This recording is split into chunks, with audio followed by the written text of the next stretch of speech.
I would definitely have to say my favorite professor has been Anthony Hatcher. He's been a very, very inspirational teacher. He's been also a good mentor to me.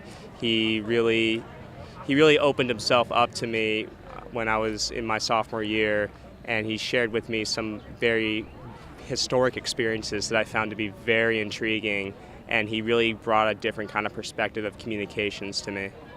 I think that my two favorite professors here have been Colin Donahue and Ken Gaither. Both of them have been there for me since the very beginning, and leaving them behind, having to say goodbye to them was actually one of the hardest things, and they've just really helped shape my experience and who I am.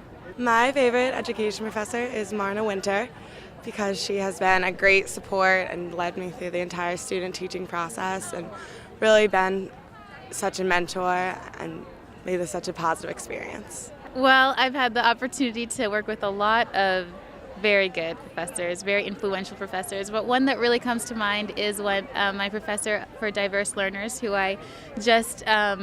we actually just met for this cooperative group, but her name is Dr. Dice, Dr. Cheryl Miller Dice, and I really loved her because she really got involved in our lives. She challenged us, and she continues to stay in touch with us and communicate, and she continues to challenge us through just our normal conversations.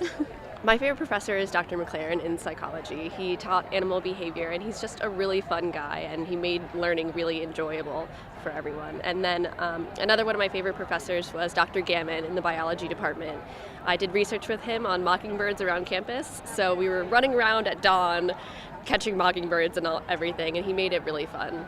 My favorite professor is Dr. Tom Erdman, and he is the professor of music history here at Elon.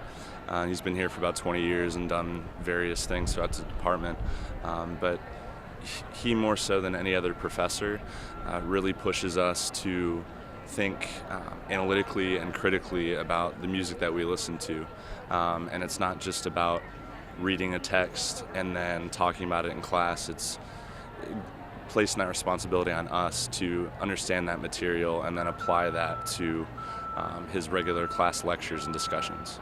It's really tough because there are so many great professors here in the business school especially, but probably say Professor Snyder, Mark Schneider, was my favorite, just because I felt like his real world experience, really brought a lot to the classroom, kind of a different element, and he really taught us a lot about the business world and how to succeed in it. The business school has so many great professors, it's so hard to decide, but Professor Snyder and Professor Rodriguez were definitely my two favorites. I learned so much from them, especially someone who didn't know what they wanted to do at all, and having a marketing major, I really wasn't convinced I wanted to do it. And in the fall, when I took my first sales class with Professor Rodriguez, he really just convinced me, and I found my niche in his real-world experiences in New York, and everything that the little things he taught us that are really just going to be able to apply them in the long run.